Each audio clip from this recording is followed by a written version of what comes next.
Mas eu queria dizer que eu aprendi a dar um outro nome para o meu trabalho, que é a aparição do ser que se dá de forma negativa através da aparição doente.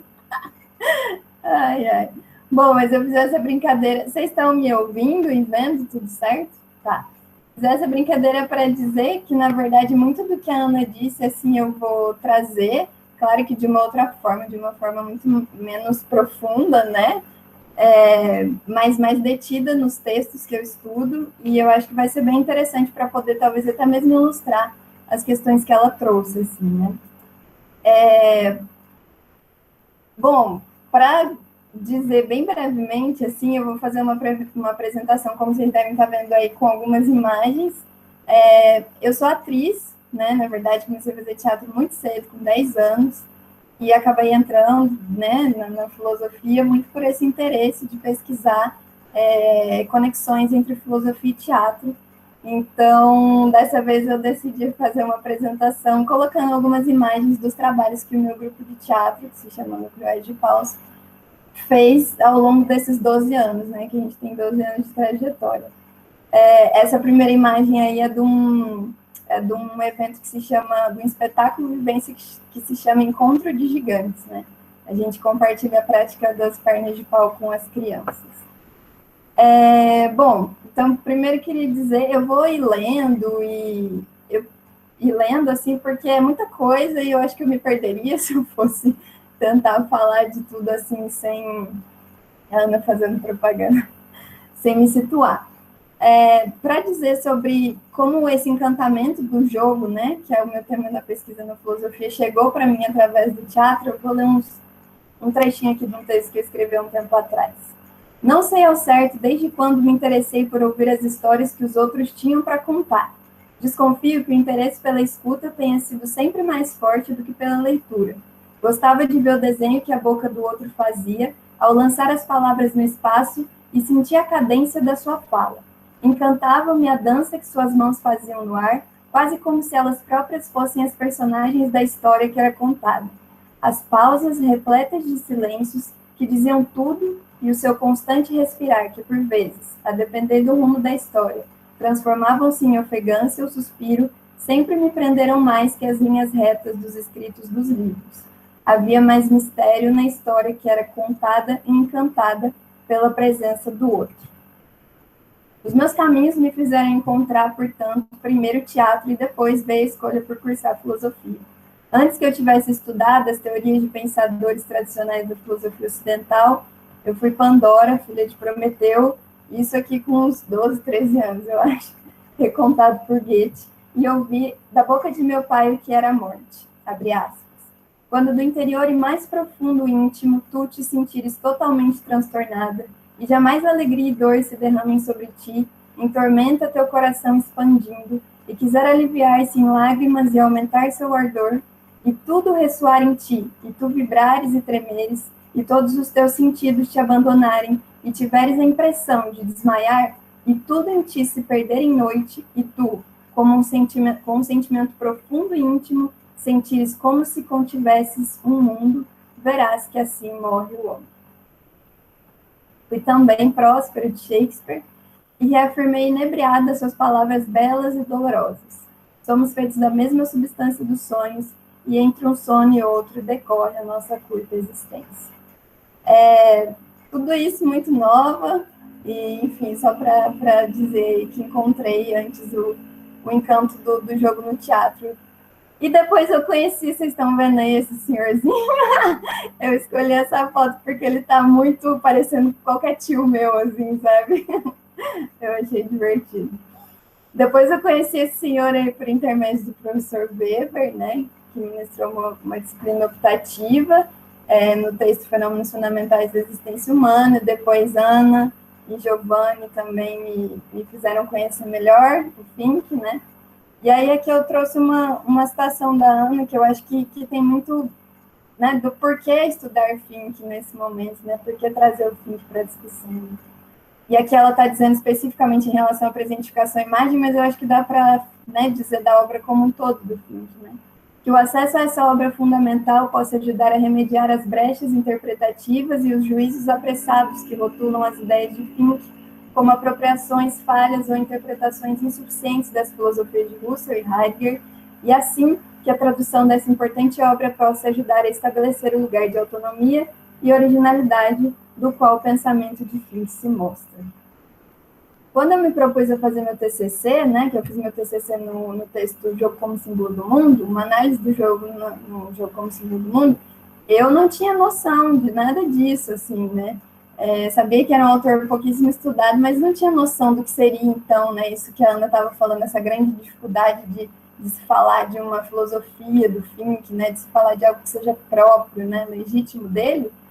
E eu não tinha noção da centralidade do tema que eu estava me propondo estudar, né, porque hoje eu interpreto que o jogo, ele é isso, né, o jogo, a gente pode dar outros nomes aí, mas esse projeto cosmológico do Fink é o que a gente pode chamar, né, dessa filosofia, disso que é próprio dele, né, isso que o diferencia, e isso que a gente estava dando nome, né, como essa tensão, né, que não há redenção possível, essa tensão constante, né, a gente pode também entender, né, como um jogo dentro da filosofia dele.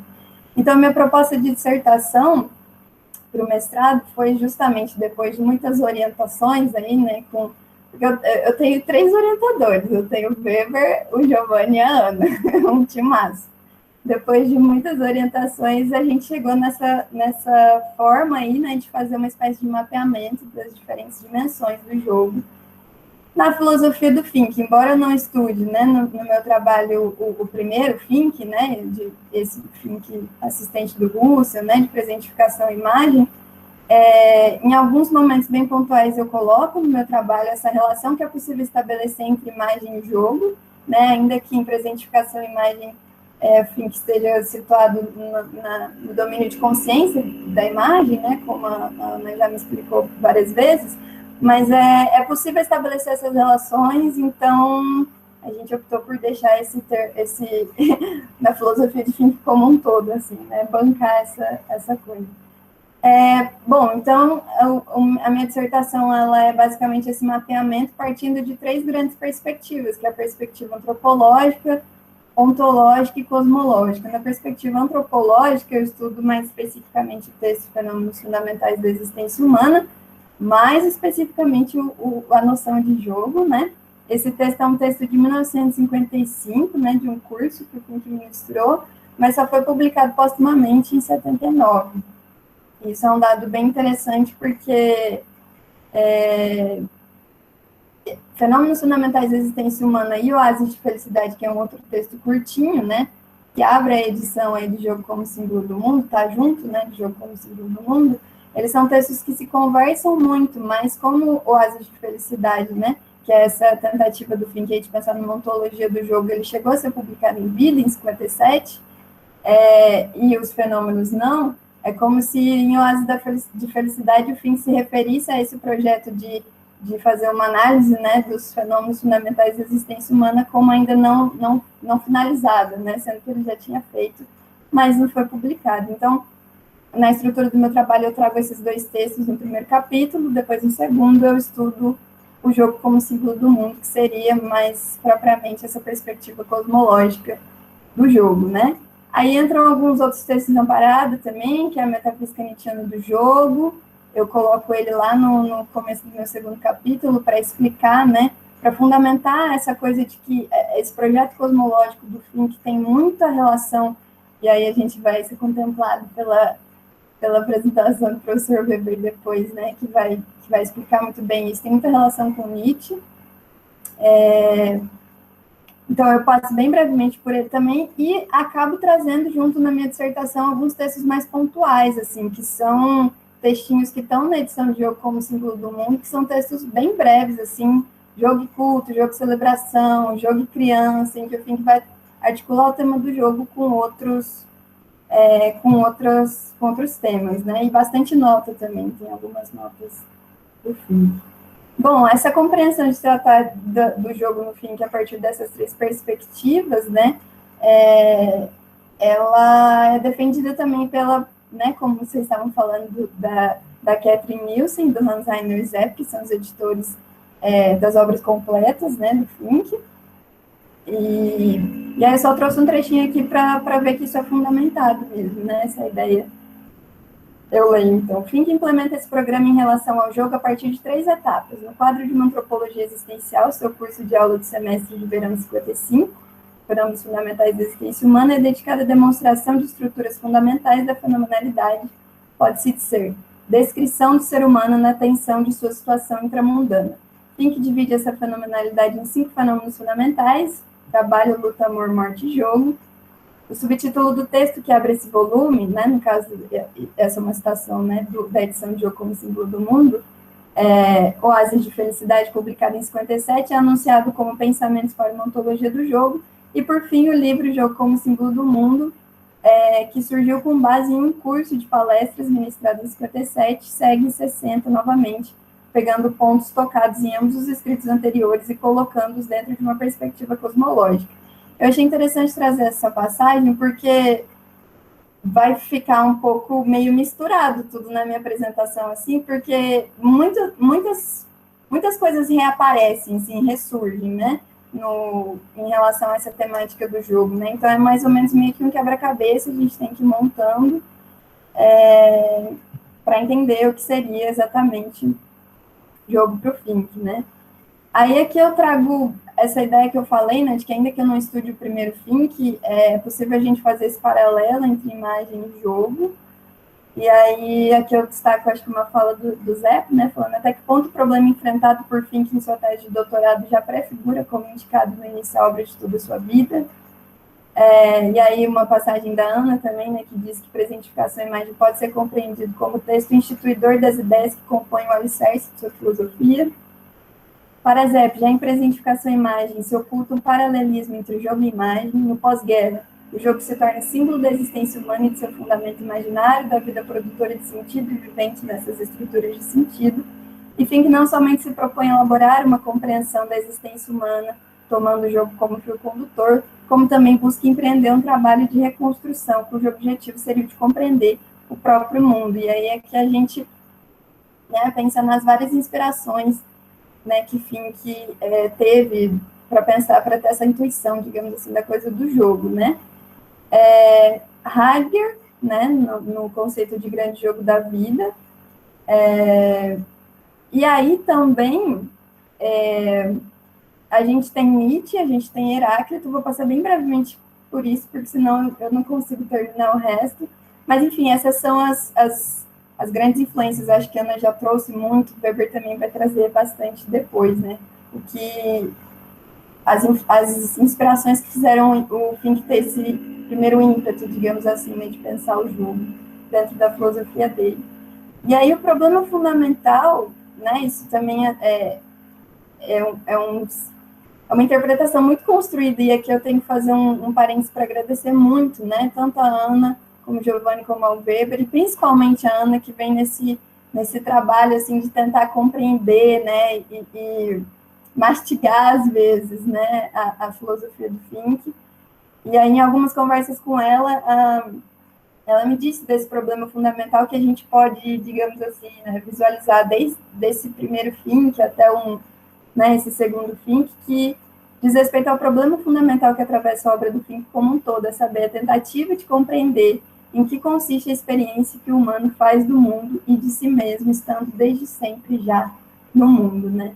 E aí, nesse sentido, o jogo, né, nesse momento mais maduro do Fink, ele vai ganhando protagonismo na filosofia dele, porque passa a ser entendido pelo autor como um modelo ôntico, a partir do qual podemos pensar, por analogia, a relação do humano com a totalidade do mundo. Aí, para construir esse projeto de uma filosofia cosmológica, ele traça um longo caminho no qual é possível visualizar os diferentes contornos delineados pelo autor para o problema do jogo em fases distintas de sua obra.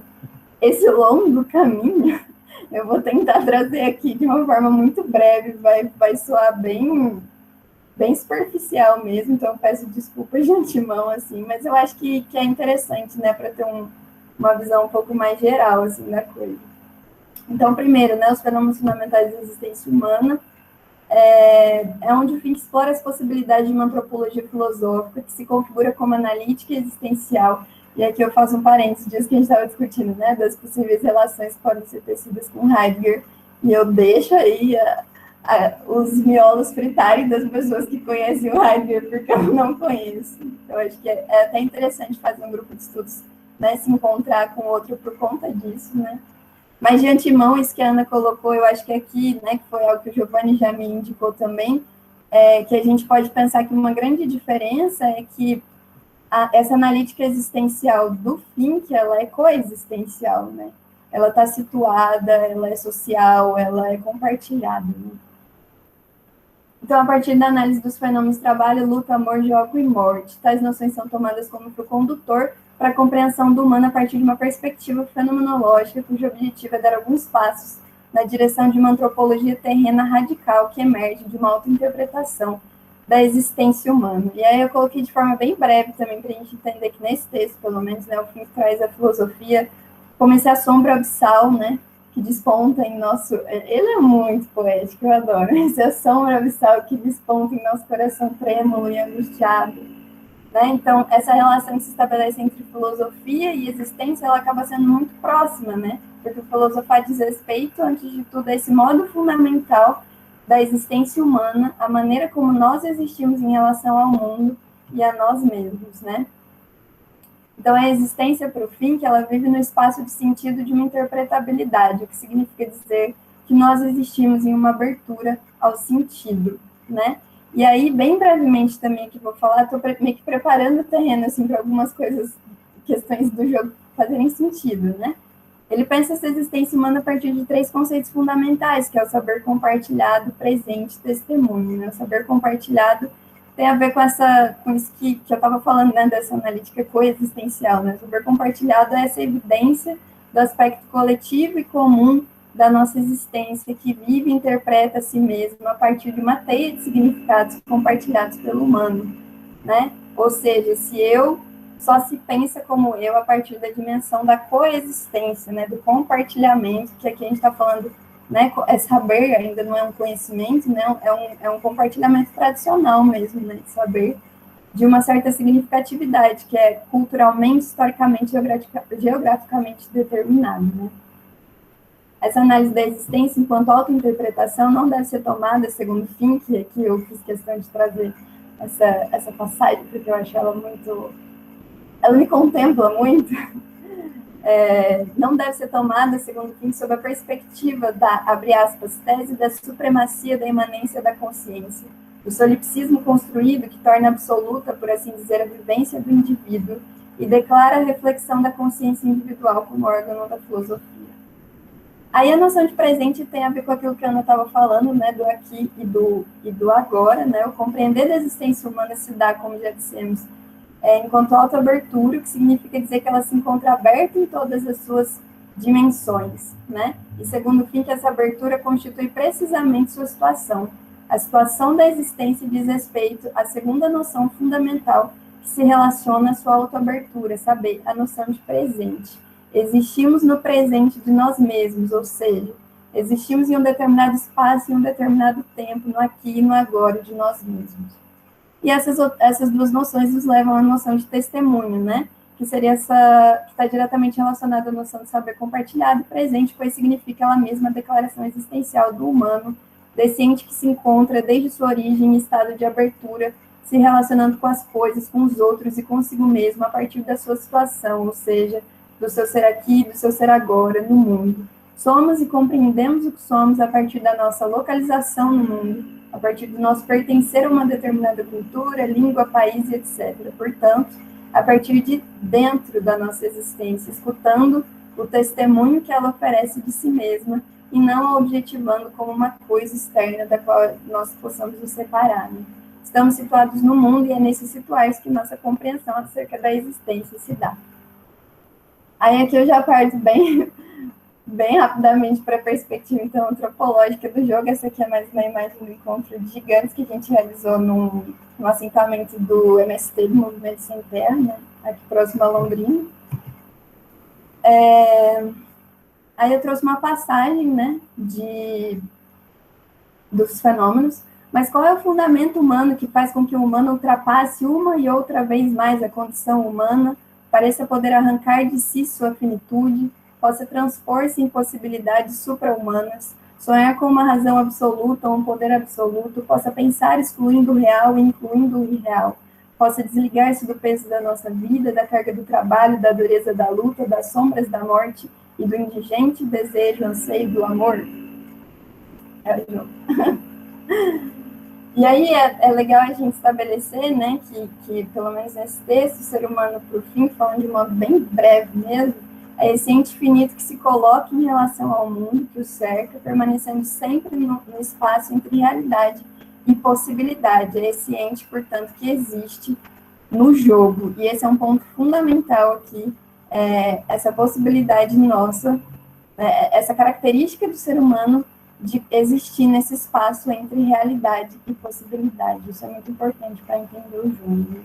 E aí, falando brevemente também noções fundamentais que aparecem nesse texto, né, em relação ao jogo, são justamente essa sobreposição dos domínios de realidade e irrealidade. E aí, gente, um parênteses, o Fink está chamando por jogo todo e qualquer tipo de jogo que a gente possa pensar, né, desde o jogo da criança até futebol, né, esses textos mais curtinhos que acompanham a edição do Jogo como Símbolo do Mundo, eles apresentam uma vastidão, assim, né, de contextos, enfim, que vai abordar o jogo, assim, isso é muito interessante. Então, é jogo, jogo, jogo mesmo, né. Essa sobreposição dos domínios da realidade, da irrealidade, né, que acontece se a gente for pensar partindo aí do exemplo, sei lá, de uma criança brincando, né, a criança, ela sobrepõe os domínios da realidade e da irrealidade porque ela está situada num espaço real, né, por exemplo, do quarto dela, brincando com os brinquedos dela, mas, ao mesmo tempo, um espaço irreal se estabelece ali, né, se sobrepõe a esse espaço real, e aí, de repente, tem uma floresta, né, ela é um leão, tem... Então, isso seria, basicamente, de forma bem simples, né, falando essa sobreposição dos domínios da realidade e da irrealidade, né? E aí, portanto, com essa sobreposição de realidade e realidade, cria-se um mundo lúdico que funciona a partir das suas próprias regras, né? E que possui ausência de finalidade com sentido a uma exterioridade, o que significa dizer que o jogo possui finalidade em si mesmo, né? Ele não serve a nada, ele não, né, a nada externo a ele.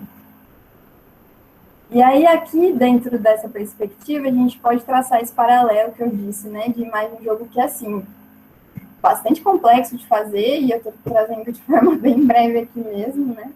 Então, que vai dizer, uma janela nos permite ver de um espaço... Isso aqui eu trouxe de fenômenos, né, mas lá em presentificação em imagem, se não me engano, não pode me corrigir, ele já usa essa terminologia de janela, né. E depois isso se altera, enfim, com o tempo. Mas uma janela nos permite ver de um espaço fechado para um aberto. Uma imagem nos possibilita o olhar a um mundo de imagem que vemos de forma fragmentada. O espaço do mundo da imagem não é um pedaço do espaço real no qual o quadro como coisa tem lugar, mas em um lugar do espaço real vemos também dentro um irreal, da paisagem do mundo da imagem. No entanto, não se trata aqui de um fenômeno ilusório, né? Não é que eles se apagam, não, eles justamente existem nessa tensão, né, nessa tensão que a gente estava dizendo aí, de realidade e realidade, né, de se sobrepõe. O autor justifica que é preciso fazer uma distinção entre o quadro mesmo e o mundo da imagem representado nele, a fim de que ambos os campos não se confundam, né, o que geralmente fazemos no âmbito da nossa compreensão cotidiana. Nesse mundo da imagem representado no quadro, há uma realidade também, mas uma realidade distinta daquela da qual trabalhamos, lutamos, amamos e finalmente morremos. Está uma realidade que opera através de suas próprias regras, a realidade como ser. E nessa realidade, o ser humano pode representar uma infinidade de tantas outras possibilidades que não estão dadas em sua realidade cotidiana e se colocar em relação a elas. Nos encontramos em uma coexistência real com os espectadores do quadro e em uma existência como ser com as personagens do mundo da imagem. Assim, o jogo se mostra como, abre aspas, um projeto de uma peculiar dimensão de sentido que não se ajusta ao real, mas que flutua com uma aparência inatingível sobre ele. Com efeito, não se confere à janela somente a função de uma abertura na direção de um mundo paralelo, o mundo da imagem, mas ela se torna antes o próprio lugar do evento abertura. Isso é uma passagem do Zé, tá? Na imagem janela, a existência humana se transforma, a experiência referida ao ser real integra em si mesma um ser irreal, e o experimentar na modalidade do puro ver se transforma no ser afetado diretamente. E aí eu trouxe essa passagem para deixar elucidada essa questão de que não é o fato como se o jogo fosse um portal, digamos assim, né, para um além-mundo, né? Não, ele é justamente esse evento abertura, né? Ele sobrepõe esses domínios, né? Ele não promete um mundo para além, né? Ele instaura na realidade essa irrealidade, digamos assim. Então, há, portanto, no jogo essa possibilidade de trato com aquilo que não está dado em nosso cotidiano, de tornar presente o que não se revela na realidade, justamente porque nela não se pode revelar, pois acontece com respeito a outras regras, as regras do mundo do jogo. E a irrealidade do mundo lúdico, abre aspas, é o pressuposto para que nele possa dar-se a conhecer um sentido. A máscara, segundo Fink, não deve enganar, ela deve enfeitiçar, encantar. O jogo se move em uma aparência admitida, não a nega e nem a oferece como claramente real. O enigma constante aí, né?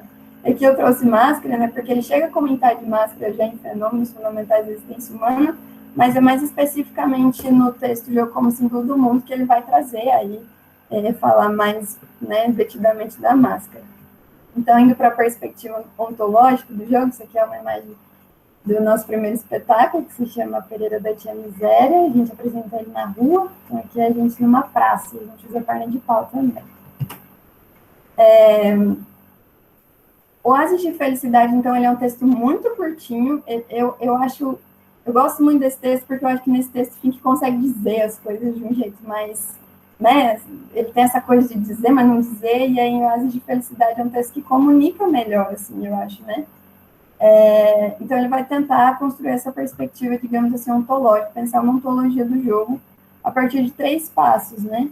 Que seria, então, pensar primeiro a característica preliminar do fenômeno do jogo, que eu não vou me deter aqui, porque é basicamente isso que ele faz em Fenômenos, né?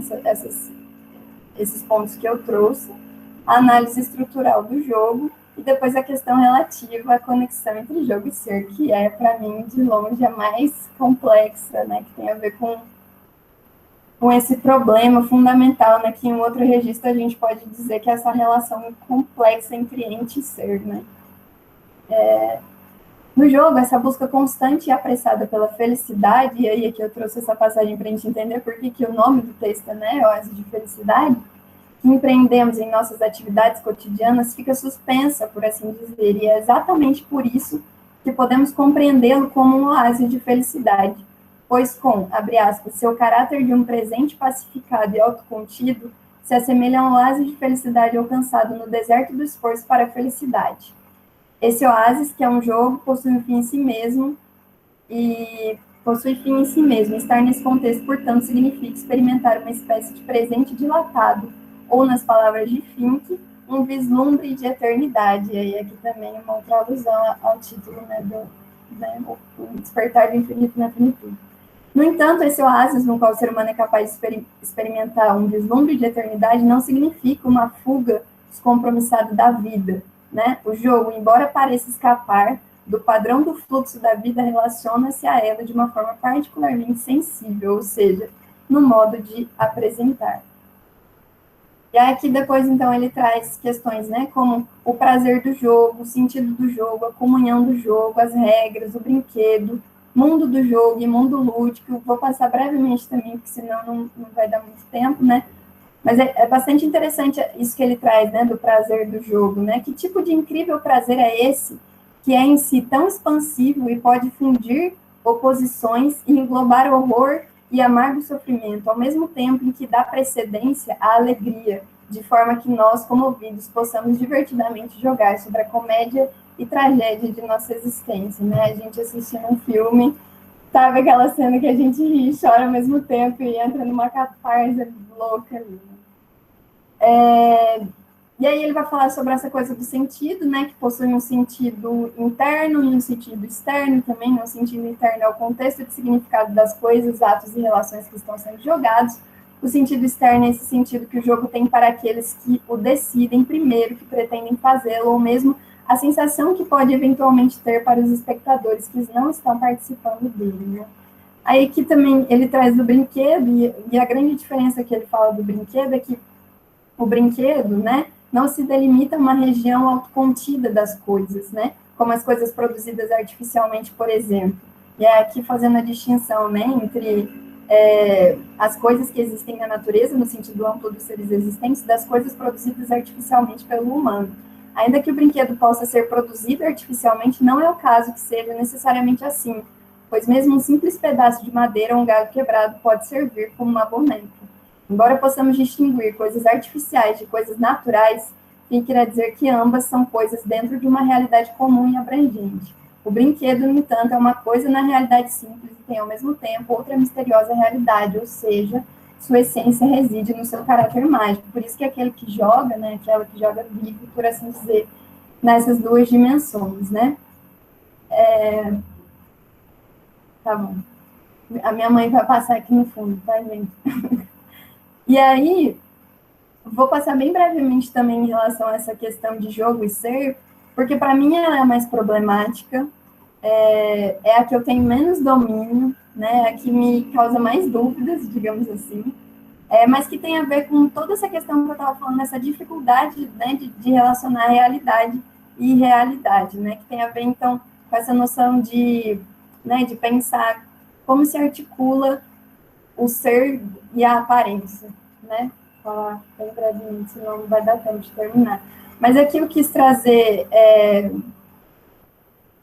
uma passagem que ele termina o Oásis de Felicidade, porque é um link para jogo como símbolo do mundo, né? Que ele traz que significado humano e cósmico tem essa dimensão imaginária. E talvez o jogo se torne um espetáculo alegórico do todo, uma esclarecedora e especulativa metáfora para o mundo. Isso para dizer que, ainda, né, que sejam perspectivas distintas, elas se complementam, né, digamos assim, enfim, que faz um caminho para chegar até essa compreensão cosmológica do jogo. Né? E aí, vou tentar encerrar no meu tempo, não sei quanto tempo eu tenho, mas a perspectiva cosmológica, né, do jogo, que é uma imagem do nosso terceiro espetáculo, que se chama Dona Antônia, e ela usa máscara também. Bom, resumindo, que esse foi o meu tema, né, no TCC, e é o que, digamos assim, eu tenho um pouco mais de domínio. O Fink vai fazer 3 movimentos em jogo como símbolo do mundo, né? O primeiro, ele sempre vai estar tentando resgatar, digamos assim, ou trazer uma abordagem do jogo que seja uma abordagem que recoloque o jogo, né, como um tema filosófico possível e legítimo, né? Porque ele vai dizer que a gente é muito habituado a essa compreensão comum, né, que toma o jogo em oposição à seriedade da vida, né, que traz o jogo como passatempo, né, como algo não sério, como algo não importante, né, então ele vai estar sempre tentando fazer esse movimento.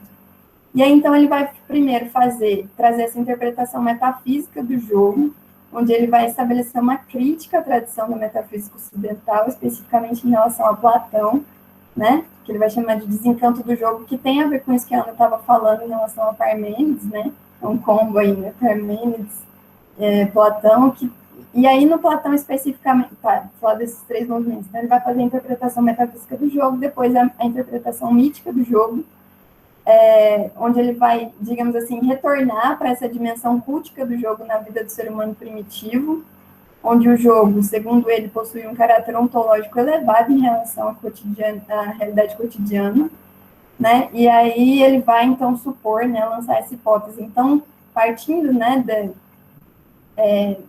dessa dimensão cultica do jogo, a gente pode supor que talvez o jogo não signifique menos do que a realidade ordinária, mas sim mais do que ela, né? E aí, depois disso, ele vai, então, estabelecer a compreensão dele de jogo como símbolo do mundo através da medialidade, totalidade e símbolo. Falando brevemente, a crítica que ele vai fazer ao Platão tem a ver com essa cisão que o Platão opera, né, entre mundo inteligível e mundo sensível. Então, quem seria o artista, né? Para o Platão seria justamente esse ser bizarro que está muito distante desse mundo, muito distante da realidade mesmo, né? Muito distante desse mundo inteligível, muito distante desse acesso à verdade, justamente porque ele trabalha a partir do mundo sensível, que por sua vez já é uma cópia, né, desse mundo inteligível. Então, ele vai dizer que Platão vai trabalhar, né, vai fazer essa relação de como que a gente pode compreender jogo no Platão através dessa noção de sombra, reprodução e espelhamento, né? E aí, por isso que seria essa compreensão desencantada do jogo, digamos assim, né? E aí, como eu disse, ele vai se voltar para essa dimensão cultica, na tentativa de restabelecer a primordial luz do mundo para todos os indivíduos, coisas finitas, ele vai falar que o culto é isso, né? Nessa dimensão cultica, ele vai se voltar à questão da máscara, né? A máscara, e aí falando na questão do sacerdote mesmo, dos xamãs, né? Desses humanos que incorporam, né, essa dimensão, digamos assim, das divindades, essa dimensão demoníaca para ser outro, né? Para jogar, né, com essa outra dimensão. E ele vai dizer que a máscara não supõe enganar, mas sim encantar. Ela é a possibilidade da aparência ambígua e polissêmica. E aí, para tentar finalizar, essa compreensão, né, de medialidade, totalidade e a noção de símbolo, que seria propriamente a compreensão cosmológica do jogo.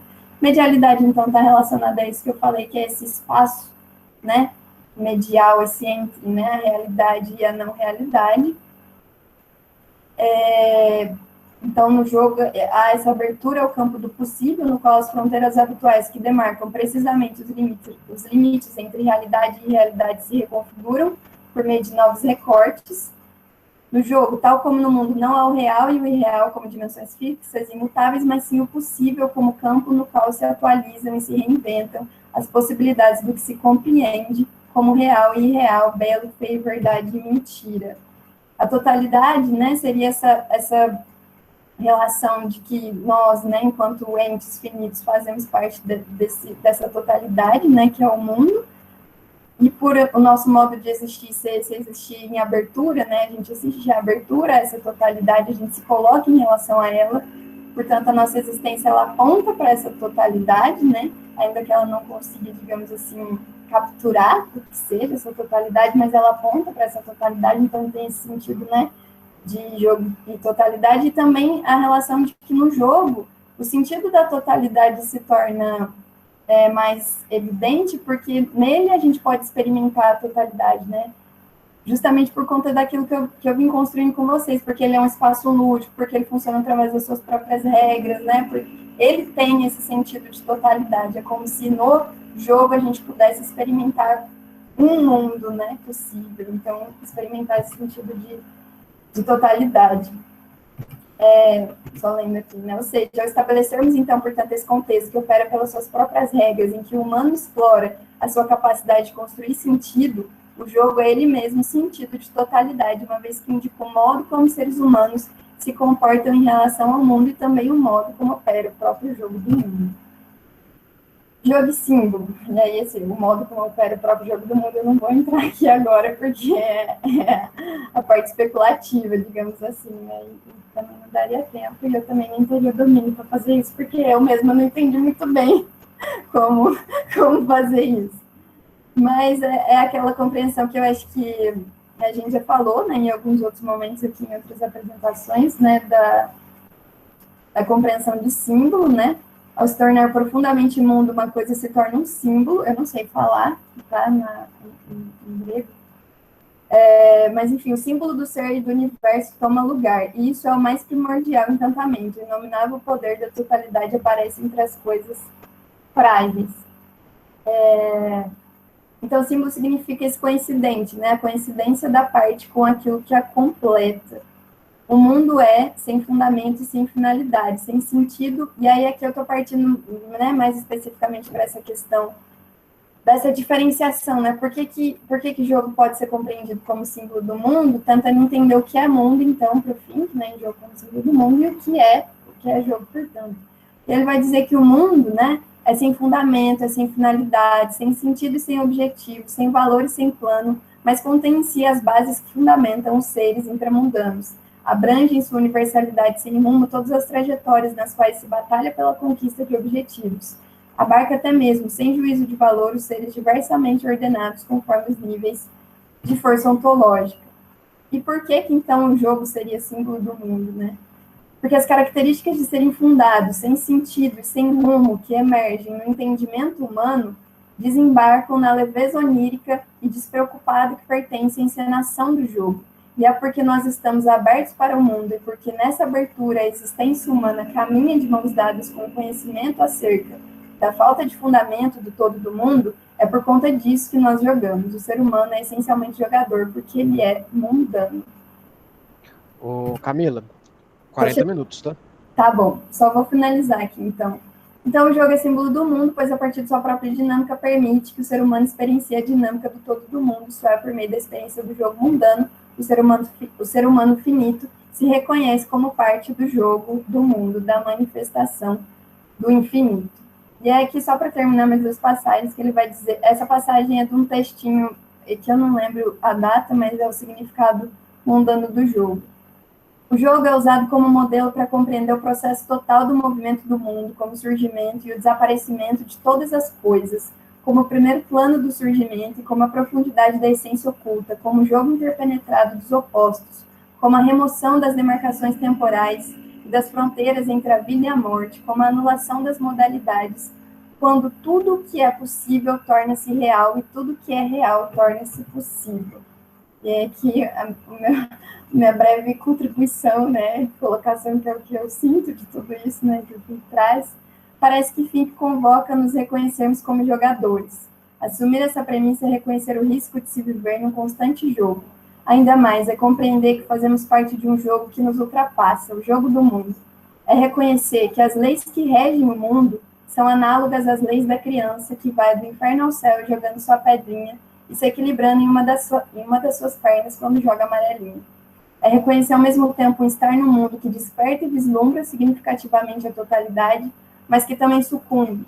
É se reconhecer parte do jogo, da roda que nunca para de rodar. É um convite para reconhecer o caráter trágico da nossa existência, pois o nosso, abre aspas, e aí é o fim, né, compreender humano, e aí é isso que a gente estava falando, se sustenta no mistério, sem poder esgotá-lo. Isso significa que o nosso existir não pertence ao campo do imutável e do definitivo, do conceito, né? Mas sim ao campo do enigmático, do labirinto, ao campo do jogo. E aí eu finalizo com uma imagem minha e da Dona Antônia aí, indo pro labirinto da vida e do jogo. Mas é isso, gente. Obrigada, viu?